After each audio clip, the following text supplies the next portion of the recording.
We paid basically $3 million for an asset that we thought was worth twice that. And it puts us in an incredible strategic position because, as investors may have heard, that Newmont is going to divest a bunch of their assets. They want to raise $2 billion, and the Éléonore mine is one of them. I view it as a huge positive because I think any new player that comes in is going to do a lot more work to explore and expand and want to add to that mill that runs at half capacity. The Financial Survival Network. Now more than ever. The Financial Survival Network. Welcome. This is Financial Survival Network, and I'm your host, Kerry Lutz. We are sitting down for a sponsor update, and it's a big one from Fury Gold Mine CEO Tim Clark and Chief Geologist Brian Atkinson. And I'm really happy we're doing this now. So much news has come out recently. Just a few days ago, Tim, you announced the acquisition or the consolidation of the complete Éléonore South project, and we're here now to get the latest news from you. Before we get into what's happening, I think we need to address what's happening with the gold price right now and the potential for Fury to ride that wave. What I thought was going to happen a couple of years ago, and it's finally coming to fruition here. I think that there's real questions globally what's going on, and what's interesting is the North Americans really aren't the buyers. It's the rest of the world, and we've got 85 officially companies now that are net positive buying with the central banks. I think Hungary was just the latest one added, from what I hear. And look, the U.S. has weaponized the dollar, and everybody else wants to negate that, and the leverage of the dollar going forward, if they keep buying in China and Russia, Turkey, and so on, is gonna push back. So the gold price here is where it should be. I think inflation is really kicking in. The interesting aspect is the equities are still lagging massively, and I think a huge opportunity. All right. Well, yeah, we're looking at $2,130 plus per ounce as we're speaking now. It broke 2,000 months ago and just kind of lingered there. Then we had a kind of false breakdown where it went under 2,000. It's shot right back up, and now 2,100. And hey, if we close the month of March at that rate, then it's to the moon. So, hey, so Éléonore, let's talk about that. You've consolidated it. You now have 100% ownership. Just tell us your take, why that is so important. Look, on the Éléonore South joint venture, we were happy to be with Newmont, but they clearly didn't want to move forward due to drilling, and we viewed that property as one of our top target areas. And they approached us to consolidate it. And so we jumped at the opportunity, and we got a great price. We paid basically $3 million for an asset that we thought was worth twice that. And it puts us in an incredible strategic position because, as investors may have heard, that Newmont is going to divest a bunch of their assets. They want to raise $2 billion, and the Éléonore mine is one of them. I view it as a huge positive because I think any new player that comes in is going to do a lot more work to explore and expand and want to add to that mill that runs at half capacity. If we happen to find something on our joint venture, it makes Fury a huge target for a takeover, in my view. And that is putting us in a much better position for success and a pathway to get our things monetized. At the same time, we have other areas it's a big property. We have other areas for exploration, and there is upside I think, in exploration around the Sirios project. That's not a priority for us right now. It's really about developing the targets that we already have that are closer to Éléonore, though. Now, we just saw a press release, I guess today. Brian, first tell us geochemical testing, what that is, and why the results are so significant here. Yeah, so you're basically any sort of geochemical survey. You're just looking to find a consistent sample media across a certain area. And in this particular area where we were, there were, it's all well vegetated and kind of boggy. So the only thing that really worked was biogeochemical sampling. So we're sampling the trees, the black spruce trees out there, and they're really robust sampling media. And we've done it, at Percival. We proved it up there. We're having good success drilling out there. We've got some nice anomalies to follow up there. Previous companies, we've used it out in Newfoundland as well, and been able to prove up some mineralization out there. So we know it's a robust technique. And in areas where you can't do your conventional soil or till sampling, it's a nice tool to have in your toolbox, right? And we went out there, we did an orientation study here, wide space lines over some targeted stratigraphy that we liked. It's basically the continuation of the low formation sediments, which is what hosts the Newmont's Éléonore mine. It's a nice fold you can see in the geophysics. It had a lot of the hallmarks, but you couldn't do conventional geochemistry over it. So we went out and did it. And lo and behold, we got these anomalies that are up to 200 times the background values. So, usually, people get excited about 5 to 10 times background. Now we're talking 200 times background. So these are real anomalies. They're really robust. It's gold and arsenic. It's sitting in the right spot geologically and geophysically. So we're really excited to go out there and complete this grid early in the summer, and then towards the tail end of the summer and the fall, get out there and put a few drill holes into it and see what's out there. All right, and so based on the survey results, tell us the next steps. It's drilling, basically, right? Yeah. Once we're ready to go, and our exploration manager, David Rivard, he worked at Goldcorp and Newmont, and his mandate was to find another Éléonore within Éléonore mine property. And it wasn't until he came across the Fury and looked at our data and started really combing through this, and he's like, well, wait a minute, this has everything that I was looking for while I was working with Goldcorp and Newmont looking for another Éléonore. So we're really excited to get out there. It's it's one of those things that grassroots, and if you remember 2 years ago, Éléonore South, we were talking about this large golden till anomaly that we've refined down into 4 or 5 really nice targets that are ready to drill as well. And then we went back in there and developed another new target. And then as Tim alluded to, there's some good high grade mineralization on our side on the Chichu tonalite, where we've got 6 meters of 49 grams per ton gold that have never been followed up on. So it's a really nice prospective chunk of ground with a lot of interesting targets for us to go after.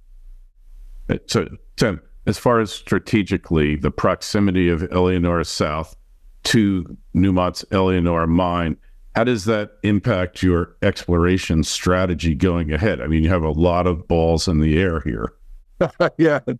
Look, I was just talking to Brian Christie, our chairman, and I think one of the things he's been really happy with is how many levers and options we've had created at the company. And that's what you do in a down market. And as I said before, is the goal here is to put us in the best position that when the market starts seeing some real inflows, that we're best in class.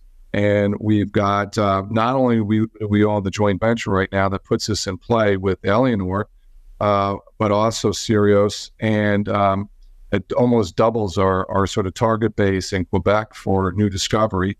And then we were also going to go back up to Nunavut this summer and do a small survey project and spend a couple $100,000 doing that as well. We haven't been up there in a couple of years. We're starting to see interest come in from the producers looking at that property out in Beaver Creek. We had a tremendous amount of interest and meetings around that topic. So this is the kind of thing that when we talked about Kerry in the past, is that when the bull market starts coming in here, like we're seeing with the gold price, all these properties start coming into play. What we're going to do, though, is remain targeted and try to minimize any kind of dilution. And the idea here is to be prudent about how you do the spending in this coming year project. Because we're coming out with a resource update in April, we're not going to have to spend as much time around the resource this year as we did last year or the year before. This year is going to be much more targeted and really focused on new discovery. And we've got a lot of targets, and it's exciting. So there you go. And I think from a valuation standpoint, I don't think you're going to find too many junior companies as cheap as ours with as much in play. And we haven't talked about Dolly Varden. They just raised $15 million more today off a back of 10 last December. And Eric Sprott's taken even a bigger share of theirs. So the stock's trading really well today. It's adds nothing but positive to our valuation, and investors should take note. All right. So Newmont has expressed their intent to divest the Éléonore mine. What kind of company comes in and buys that? I mean, you don't have to name names, but it's got to be a pretty substantial company, right? Well, my understanding is the process hasn't officially kicked off yet, but Bank of Montreal is going to be managing it in Canada, and other bankers will be managing the divestment in other countries. They are going to sell, I believe, 3 major assets in Canada. So any company that comes in there and wants to buy all 3 would need to be pretty sizable. Maybe the Australians come in, they have a lot of money and might want to come in there, but I'm sure all the majors will be looking at it. For me, though, if you're a company and you're buying Éléonore, you're not going to sit on it. You're going to want to push it forward, and they're going to need to find exploration ground. And our Éléonore South takes up a huge chunk of land right on its border to the south of it, and where better to find gold than next to a major. And actually, I would say next to 2 mines, because you're going to have Sirius is going to be a mine at some point. And so we're right in a great land package. And I think investors should understand that we were getting 0 value in our stock price for this property, and it shouldn't stay that way. Right. And conceivably, any major that comes in there, they're going to kind of have real interest in Éléonore South, and maybe look to acquire it at the same time then. Well, look, let's put it this way. We were trading at 65 million market cap. We got 45 million in stock of another company. It's probably up to 50 today. 50 today. I checked it. But we got cash. Our enterprise value is pretty damn cheap. If we happen to find something on that joint venture, they're going to have to buy us. Yeah. They kind of don't have a choice, and really, in their due diligence, I would expect that you would have to be a significant part of it. Well, if we happen to go in, and the kind of thing that we're hoping to find is what Brian's talking about here. If this gold until anomaly pans out, or if we find something else on the other targets on the property, anybody who owns Éléonore is going to need to feed that mill. Right now, I believe it's got about a 6-year mine life. And if they can extend that to 8, 9, or 10, I mean, that's an incredible amount of money. And buying a small company like ours would be pretty insignificant. And so we're in a great pathway. And as gold price goes up, it only makes all our properties more valuable. For sure. So looking ahead for the drill program, Brian, you got to kind of switch gears here a little bit, right? Well, that's interesting because, I think Tim would attest to, our technical team bugging him over the last 2 years to get up and be drilling at Éléonore South. So it's something we've been hoping to do for the last couple of years. We've got some really good targets up there. And, now that we've got 100% control of it, it's something we can just kind of follow through with plans that, we already had in place. So it's nice, but switching gears away from, resource focus and getting that resource update out and, going out and trying to make a new discovery on some of these targets that we've been talking about is, that's every, exploration geologist dream is go out there and, find something new. And that's what we want to do. And, I think, our shareholders will be along for a fun ride over the next couple of years as we go out and test these targets and see what's out there.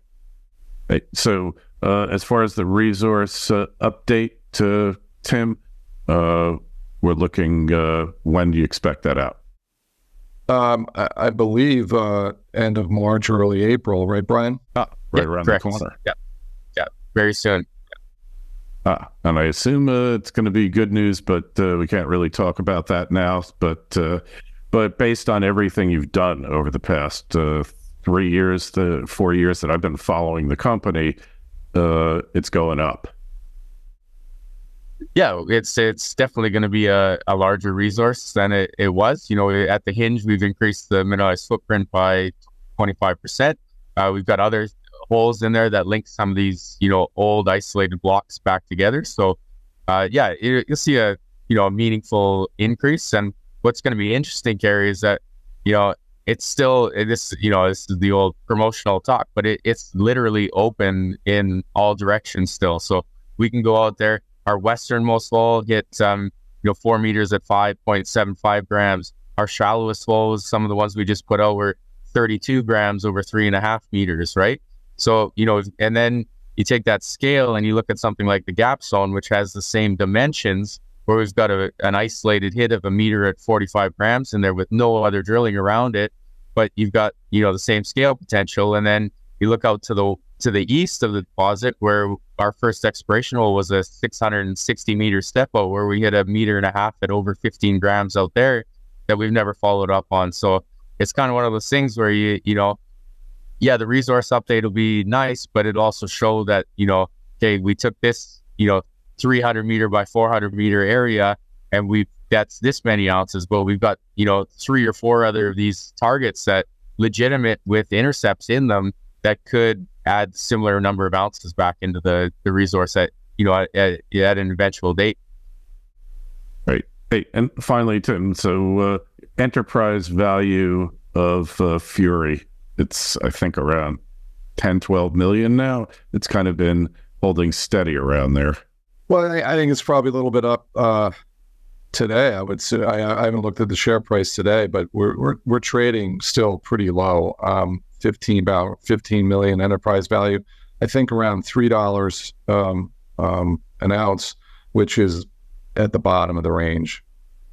I think the issue has been that a lot of liquidity left our stock to go to play the Dolly, because it was such a big piece of our company, and I think that's sort of pulled it back and created a buying opportunity as we divest the Dolly position, and that should, I think, move the other direction and have a lot more upside. So we're clearly, excited for the upside of this market, and I think we're going to get attention. And again, we're one of the few juniors that trade in the New York Stock Exchange. So that's going to add a lot more liquidity as the bull market comes in.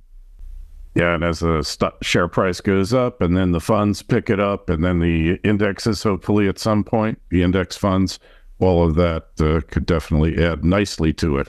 Well, I think we've gotten a good overview of what's going on. We'll have to touch base next month and get an update. One thing I like about you, Tim, and Fury is the old expression, go big or go home, definitely applies to Fury. Yeah, thank you. Thanks, Kerry. Hey, so make sure you go over to furygoldmines.com, sign up for notifications so you can get the latest news, which is flowing pretty quickly and rapidly now. Ticker symbol in the U.S. and in Canada is Fury, F-U-R-Y. Tim, Brian, thanks for coming on. I know you guys are busy, but hey, we'll talk to you again soon. Thanks, Kerry. Thanks very much, Gary.